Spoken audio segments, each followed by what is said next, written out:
This is a really fun podcast. Welcome back to a really fun podcast. This is a little different right here. This is different. You know why? Because we have a guest with us today. Hey. Yeah, we have a guest. Let's go. So, Hey, first guest. Come on, make it real special. Yeah. So we wanted to officially introduce you. So Okay. we have Gio Urena with us. It sounds weird you saying that. I know, right?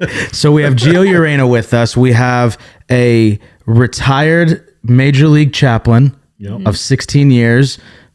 Officially, you did about 20 years. In pro ball. In pro we ball. count minor leagues. I Yeah. did 1997 was the first year.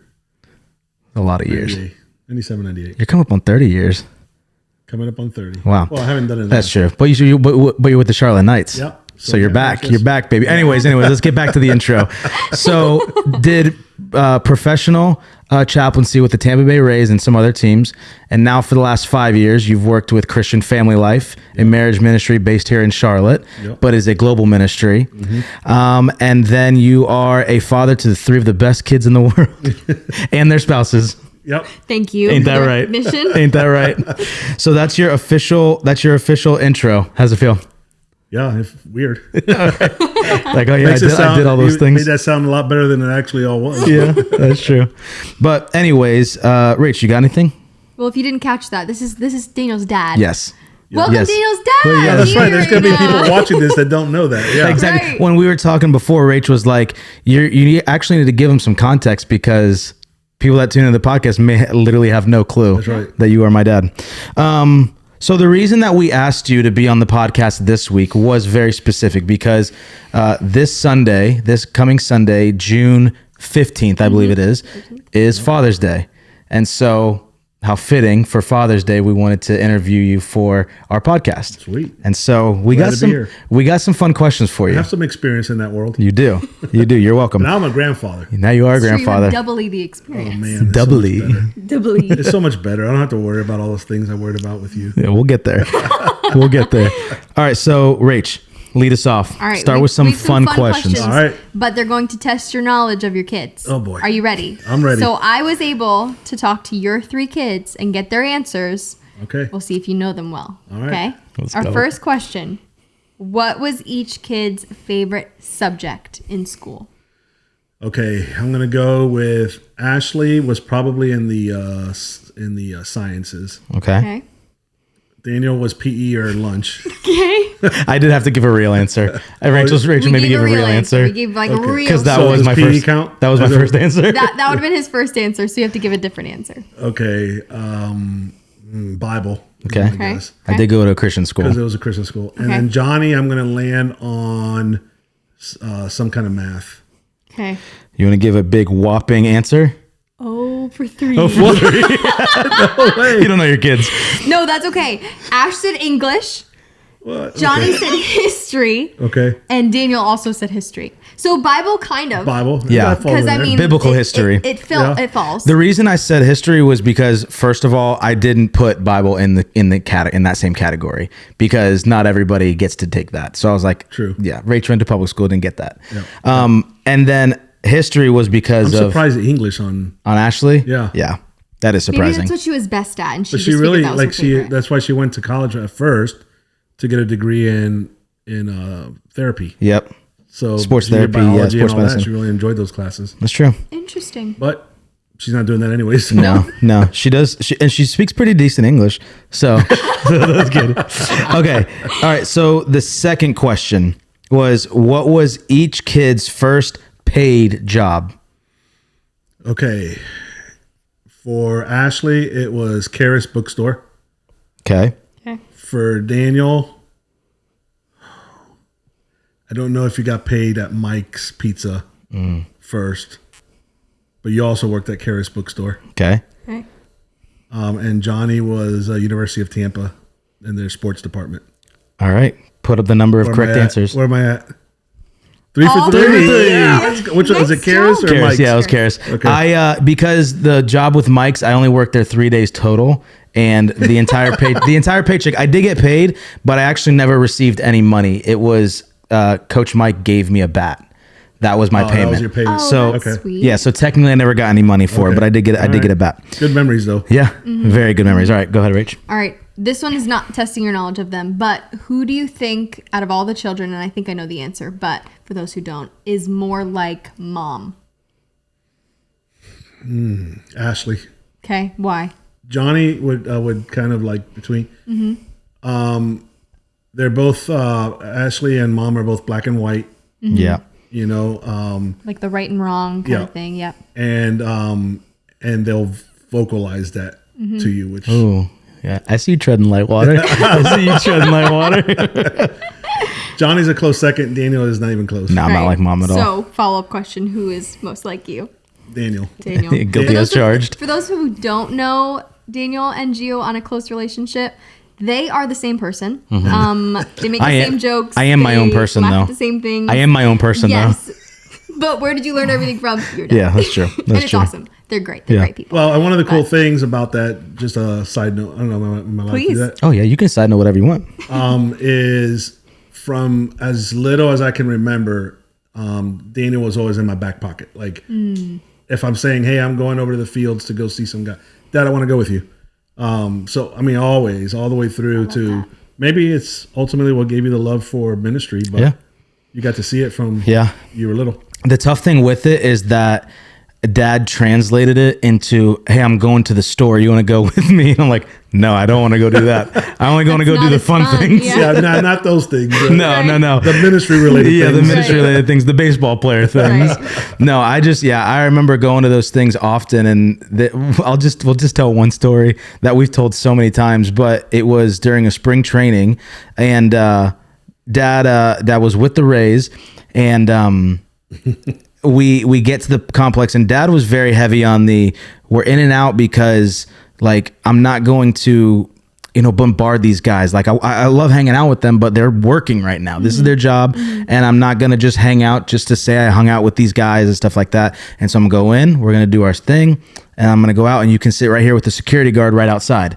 And I was like, oh man, well at least I'm here. Like at least I'm here.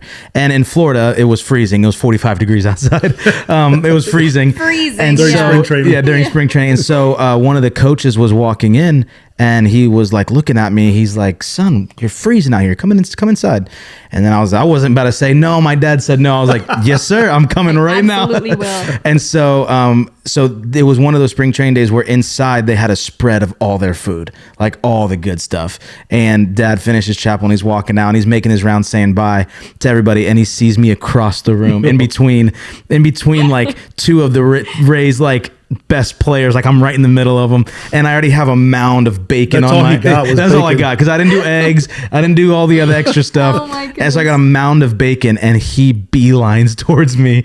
And the coach that invited me in stops Dad, and he said, "Hey, he's my guest. He's my guest today." And Dad's like, "I need to get you on record because this right here is my job. Like my job's on the line because of this right here." Right. And he's like, I "No, was a he's not." stickler on that. Like, it just happened that I had to bring him that day.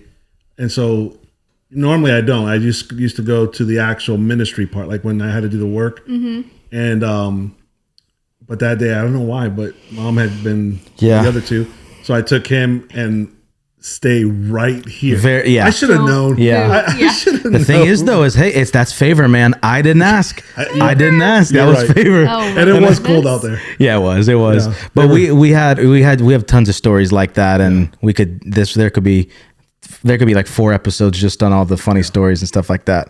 So that's funny. But okay, so the next one is, which child was most competitive? I would say you. Yeah. Daniel was the most competitive. All 3 were. But at the end of the day, Daniel was the most bothered if there was a loss. Yeah. Or if the team didn't compete well or whatever. Where Ashley, I don't know. Ashley was like that somewhat too, but I most Daniel.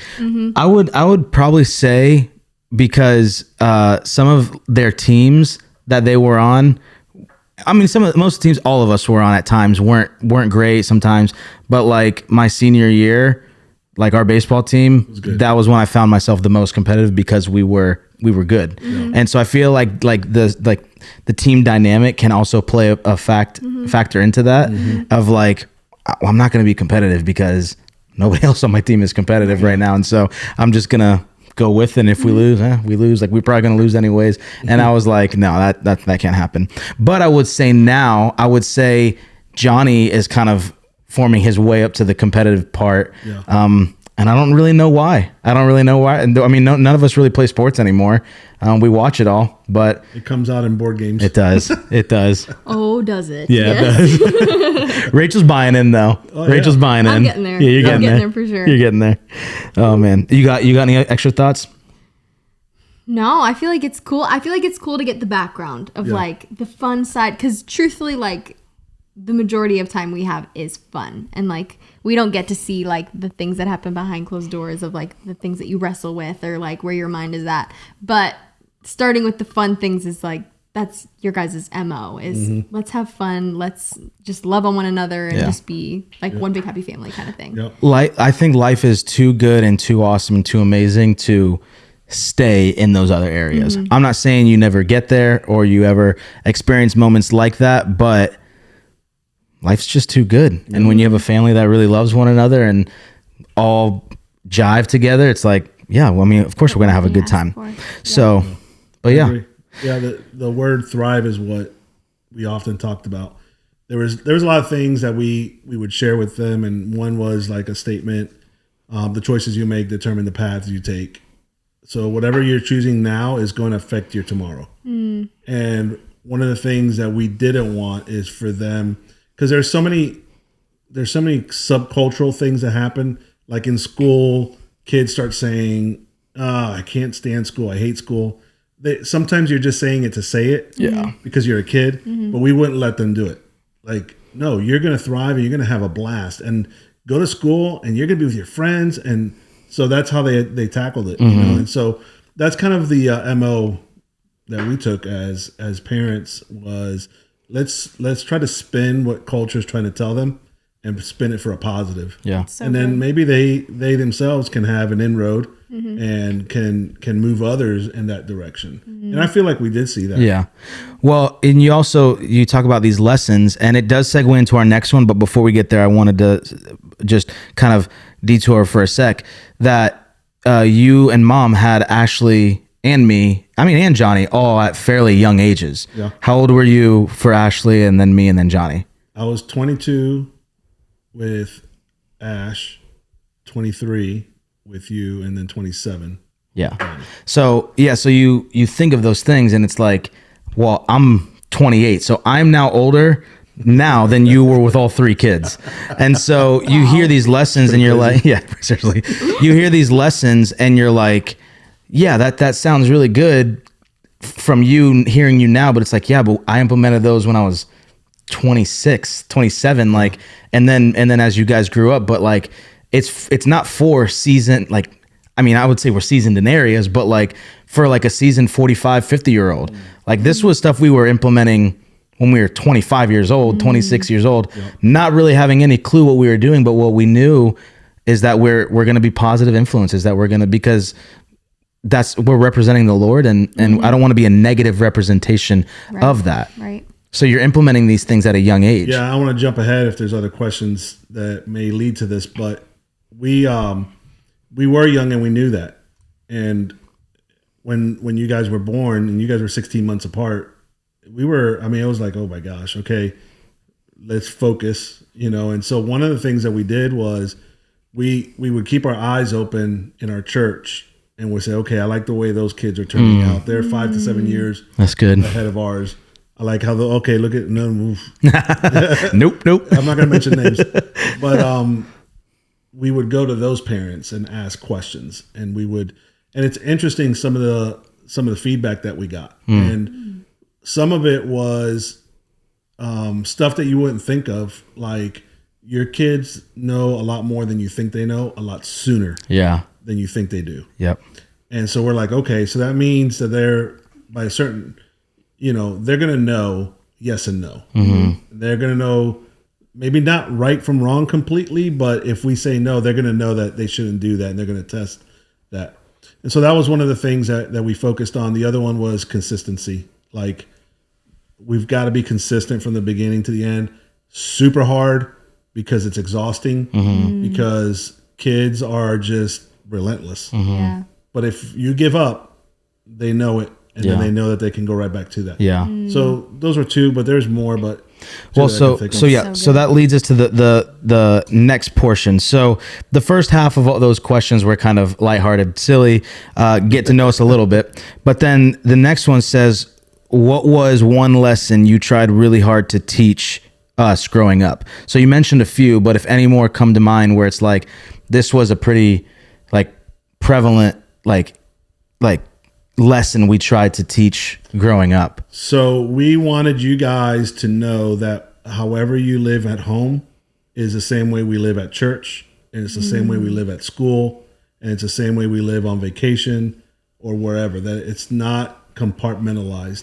That's and good. So we felt that was incumbent upon us, not the church or the school, to teach that, but it was incumbent upon us to walk that walk. So Mom and I were constantly like checking each other to make sure that we were being consistent with our walk if we were going to expect you guys to do it. And so we were the same as a family at home or we were outside. Now, we had our little spats inside the house that we wouldn't do publicly. Of course. But as far as, our faith walk and who we are in Christ, we tried to demonstrate that the same and teach you guys, like, you don't act different on a baseball field because it's more competitive. You don't say the things that you just said, because of whatever the circumstances. We are the same no matter where we're at. And so part of that is deepening your faith and owning your faith. And so we wanted you guys from an early age to own it. Right. Like, we didn't want you just to do it because we told you to. Yeah. We wanted you guys to own it. Yeah. Do you feel like in turn, you kind of said it, but in turn becoming a parent had made your relationship with the Lord more deep and like richer, and you're kind of like understanding it more? Absolutely. Yeah. So I tell people all the time, my sin was more exposed because I would discipline them or be upset or whatever they did. Like, they didn't do this, and how can you not do that? I asked you to do this, and I asked you 3 times and you didn't do it. And then it's like the Lord exposed it to me. And so there was these moments of, man, the Lord's asked me a bunch of times and I still haven't done it myself. So there was definitely a lot of that in my life, which helped me. So parenting was really good at that. And then Susie and I spent a lot of time together in regards to, man, what does the word say about this? We want to teach it to them, but at the same time, we've got to grow through it. And so we also did, all right, what was the things that you really liked growing up as a child, like from your parents, and what were for both sides? And then what did you not like? And so we tried to kind of bring that together. And so Susie was a big part. I know this is about dads, but Susie was a big part because she had more experience on the faith side of it, on parenting, because that's where she grew up. Right. My parents got saved later in life, and they were Christians, and we went to church, and we were a good moral family. But this intentional faith woven into the family, I didn't really. It wasn't a big part for my side, and so being able to bring that in from Susie's and me learn in that process was really cool. So Rachel and I have had those conversations of, man, this is something that I hated about my family. No, I'm kidding. No, I'm kidding. No, we have, and it's less of this was a wrong thing, and it's like in the same regard for your family. How'd you guys do this? And then be like, oh, I like that. I don't. Looking back at our growing up and all that stuff, there wasn't many things, I think, for the both of us, really, which has set us up for a lot of success. There was never really in those conversations of we will not be doing that, or because of the lack of that in your family, we will be doing that. And so I think that does go back to the parenting part of things is for the both of you, because your parents were young too. you are the youngest, so you were, your parents had some experience when you were born, but with your parents as well, young parents.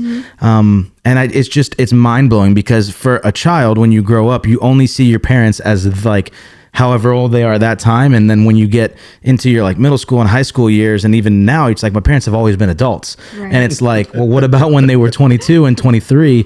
And so it starts even like if for those out there that are having kids at that age, like you don't wait till they get older, kind of like what you were saying we even see it with Ashton Charles with Sophie. Like she's one of the best little girls ever, but they have to say no sometimes. Yeah. And it's not like, well, she doesn't know what she's doing. It's like maybe she doesn't know, but when she hears the word no, she knows what that means. Yeah. And so whatever I was doing, I'm not allowed to do that anymore. Right. And so that's on a very like small scale, but then that also, as you get older, there's things as for you with us, like the kids may not know why this was a bad thing, or everybody else is doing it. It's not that big of a deal. Why? Like it's you. So I don't know. Like I didn't know why it was such a big deal, but because of personal convictions as you and mom with raising kids, and same for your parents as well. It's like, because this is what we're going to do, and this is what we're going to stick to, and we're going to be consistent with it.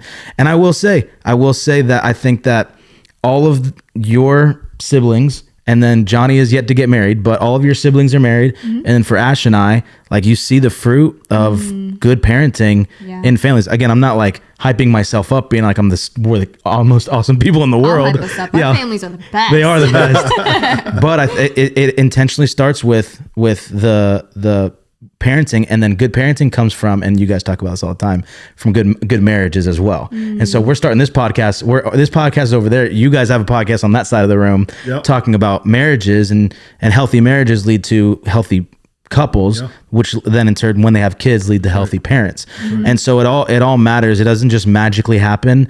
And so for the people out there that have that opportunity, invest in that time now, for you, even if it is hard, because we've seen with Ash and Charles, sometimes it's hard. It's hard because Sophie is the cutest thing in the world.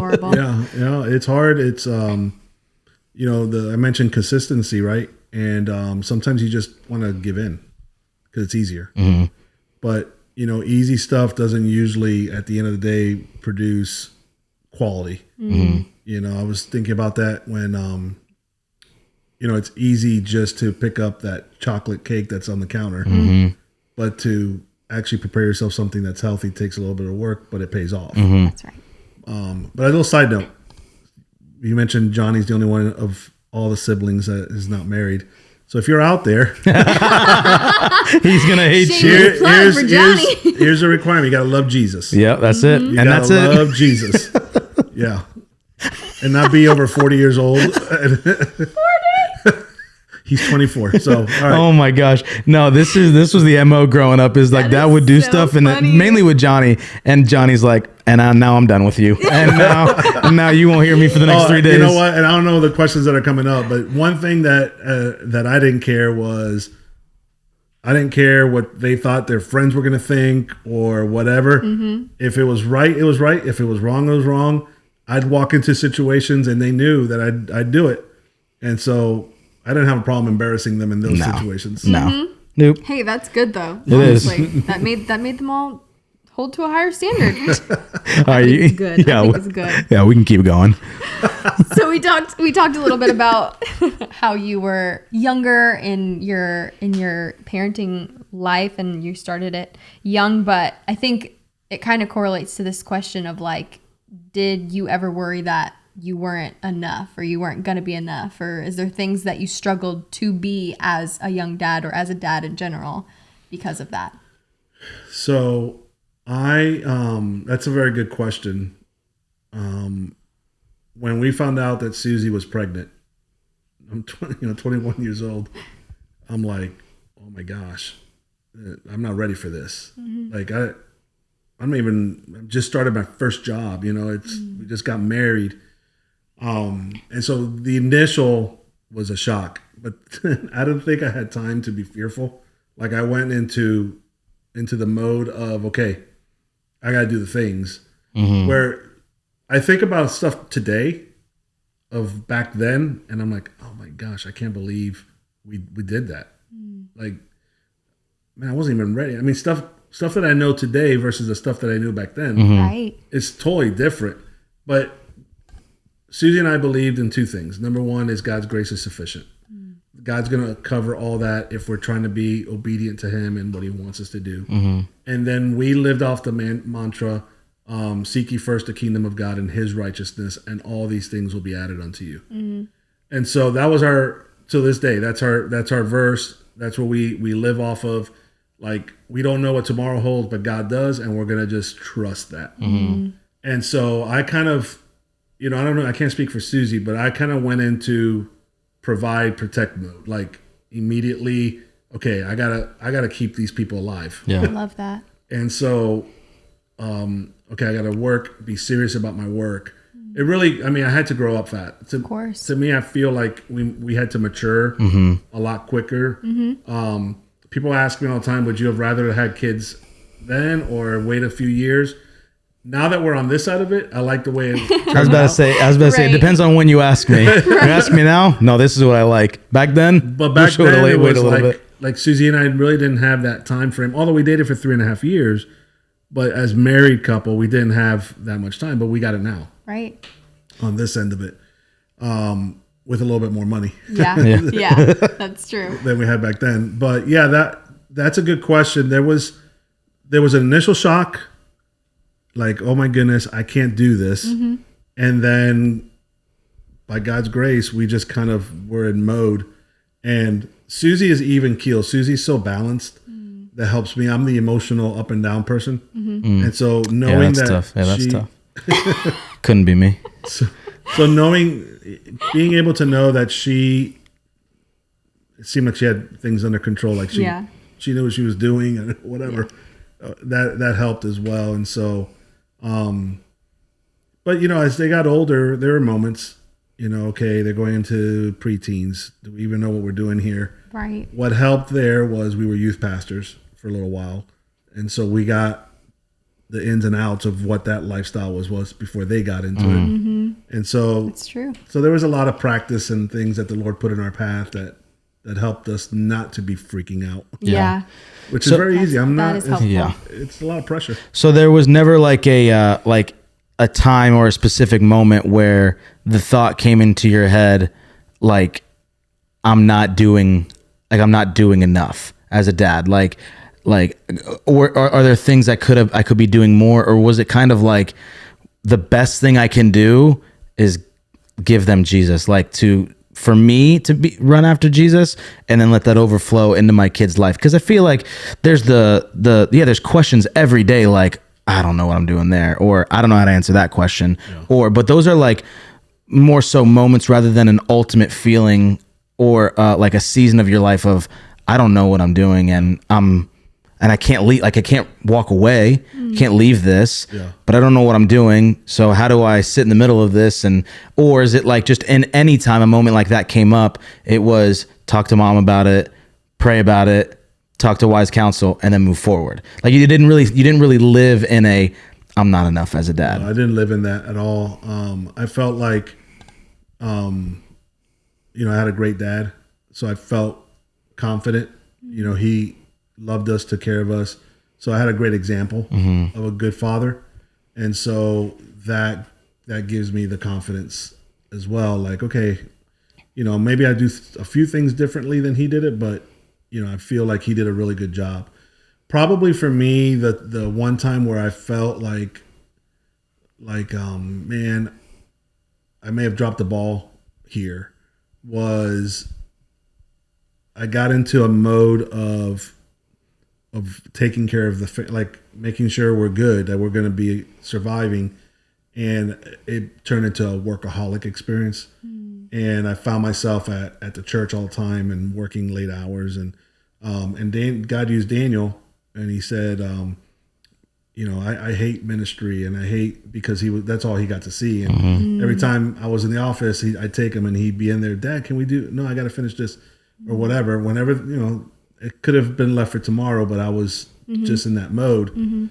But it was what God used to begin to shift some things in me and in our family, which led us to that baseball ministry, which ultimately I began to learn how to balance my job to the best of my ability, my job, my family, making sure that it's all together, not just.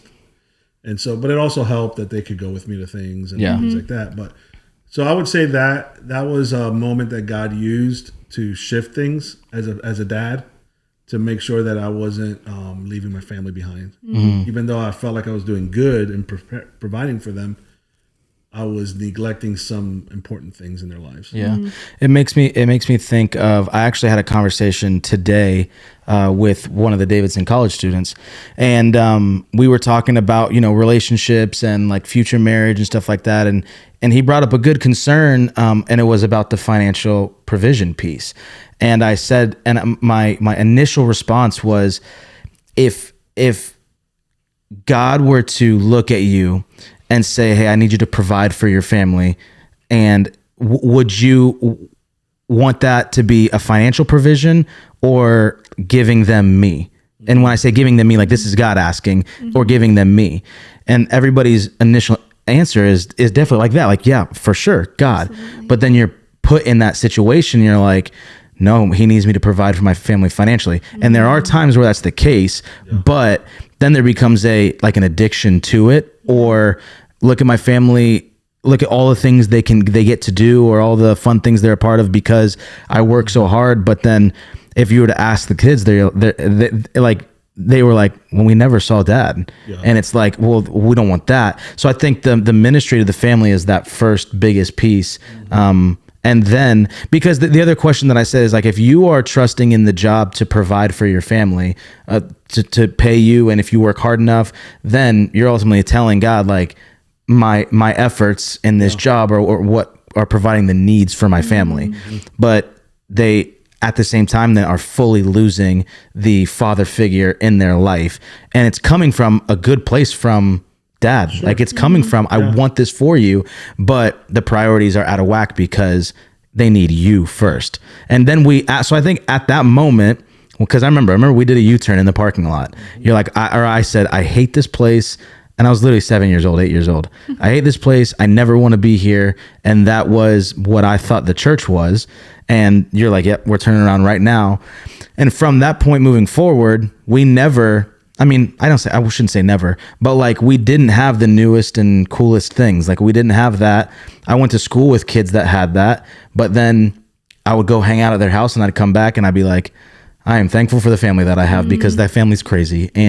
Or I never saw their dad there. And they, in their conversations, they longed for their dad being around, and he was out making money and providing, and who knows if it was for selfish reasons or for his family, but whatever it was, he just wasn't present. And I was like, nope, I'm so thankful that everybody in my family is here and is present at all of our things too. Like all of our games, all of our recitals, all of our things, like the family was there. So that's a good thing that I think we got to experience for sure. So I have one more question and we'll end with this. If you could give one piece of advice to dads your age, dads older than you, dads just starting out, if you could give them one piece of advice on being a dad to 1, 10, 15 children, what would it be? Well, I don't know about 15 children. A whole army. Advice. Yeah, start a church. You got a good They've congregation. outnumbered you, man. So we've kind of touched on it a little bit, but I can't overemphasize your personal relationship with Jesus. First and foremost, like your cup has to be full in order for you to give to your family. So if you're struggling in your spiritual walk, if you're not a believer, I would encourage you to read the scriptures and find out what it means to be in right relationship with God, because God is the one that sustains all of this. And so I feel like if I'm spiritually healthy, then I can give and I can bless my family. Number 2 is your wife is your first priority, not your kids. So that's controversial. It is. It is. But if you are not showing them a model of love, of faith love in the home, then they're not seeing what God intended for the marriage. And God intended for the marriage first and foremost, which is to reflect God's image. Yeah. The second thing we find in scripture is to invest in a godly heritage, which is the kids. But number one is your spouse. Yeah. So we made it a point that Susie and I would mess around in front of like laugh and, make sure that they knew that we were a priority. And some people say to their kids, I got to be with my wife for a lifetime. You're only going to be here for 18 years. But I don't like that. I kind of like it more so that God intended it to be that way. Yeah. Well, it also is one of the only, I think it is the only relationship that like intimate, tight relationship that was chosen. So like for me, I didn't get to choose you as my dad. You were born into it. You didn't get to choose me as your kid. Right. But in this relationship and same thing with you and mom, it's like I chose you and you chose me. Right. So it was an active choice. Yeah. And sometimes you have to be careful because what happens is the kids become the priority and then you lose the relationship with your spouse. Yeah. And for those who don't know what faith love is, can you explain that just a little bit? Faith love is it's not performance. So when you live out of performance, you're waiting for your spouse to do X, Y, and Z for you. But it's also with kids. If my kids do X, Y, and Z, I'm proud of them. I'm happy. Everything is good. But the moment they cross the line, I'm miserable and I hate the fact that they did that. Right. And I'm not going to show them love. Yeah. That's not biblical. Yeah. Biblical love is agape, which is a sacrificial love. Unconditional. No conditions, Yeah. no strings attached. And so that's what faith love is. So performance is we do for each other, and if it's good, it's good. If it's bad, it's bad. And that's going to determine our love for each other. Faith love is anchored in our relationship with God and the fact that there's nothing that you can do that's going to change that because of my relationship with God. Yeah. And it's an acronym too. Well, don't say it yet. Don't say it yet because we've taken it. Do you know it? I know it. You start it and I maybe I'll Yeah, finish here we it. go. Right, Here we go. F. This forgiveness. Forgiveness. God forgave us so that we can forgive others. Yep. Starting with our spouse. Yep. So that's faith. That's F. A. I know I. A is acceptance. Acceptance. Yep. God fully accepted us even while we were sinners. He didn't wait for us to clean up. Don't wait for your spouse to love them. They're going to mess up. He's jumping the gun. I gave you the eye. Rachel, I.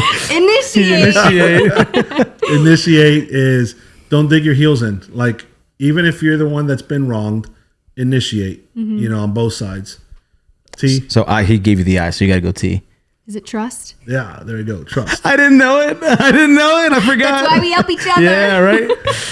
In other 2B1 classes, we may use the word touch. But this was trust. Yeah. Oh, okay. So if you do premarital, you use trust. Trust. If you're in a For the marriage, touch.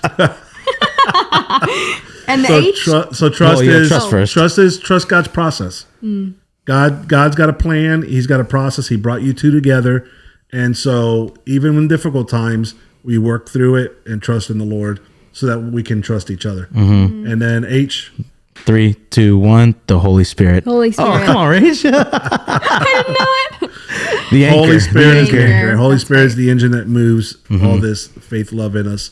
And so it's really at the end of the day, whether it's your relationship with your spouse or with your kids, we have to depend on the Holy Spirit to love, to forgive, all those things that we just talked about in that acronym towards somebody else. You can't do it in your own power.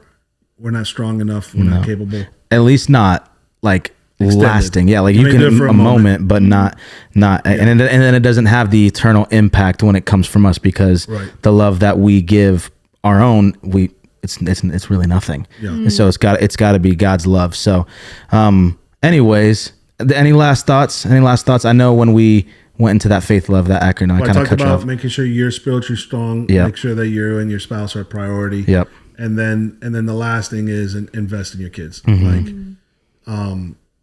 You're never going to regret staying at work till 10 o'clock, or coming home earlier to spend time with your kids. You're going to regret staying at home or at work till 10 o'clock.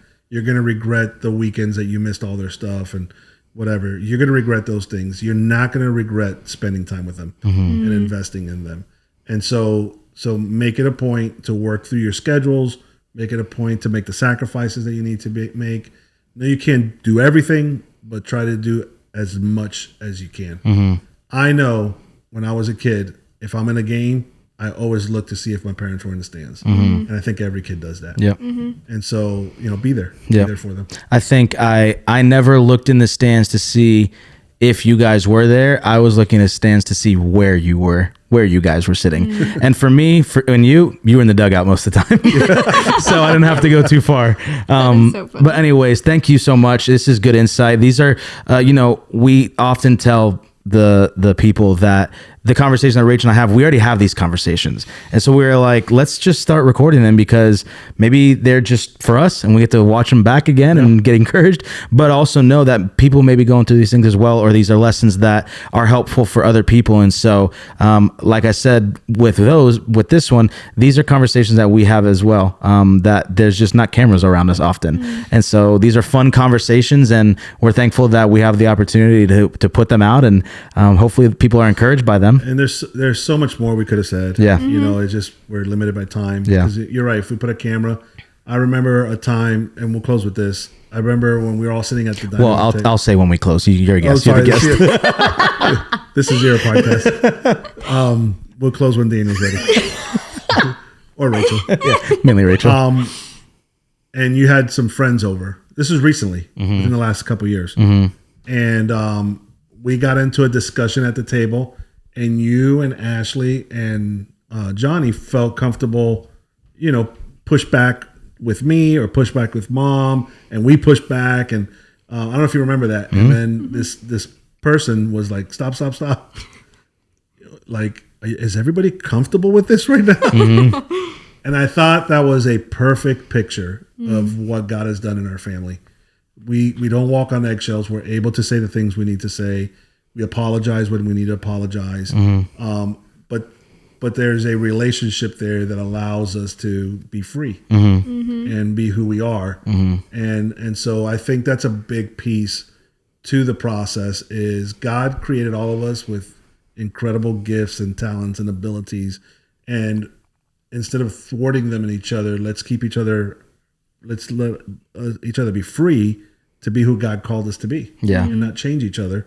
But to learn from each other and to grow from each other and to be blessed by each other. And that requires open communication, being able to be challenged with a thought or whatever. And so I think that's a big piece to the whole parenting thing is preparing your children for those type of conversations. Because at that point now, we'll never not be your children and you'll never not be our parents, but the dynamic and the relationship is a little different. It's different. And so, but we know that we have the freedom to at one point come to you as like, hey, I need advice from dad right now. Or for Ash, I need advice from mom. Johnny, I need advice from as a child right now, like as still your kid, even though I'm 28 years old. And then there's times where it's like, hey, I need to come to you just as like man to man.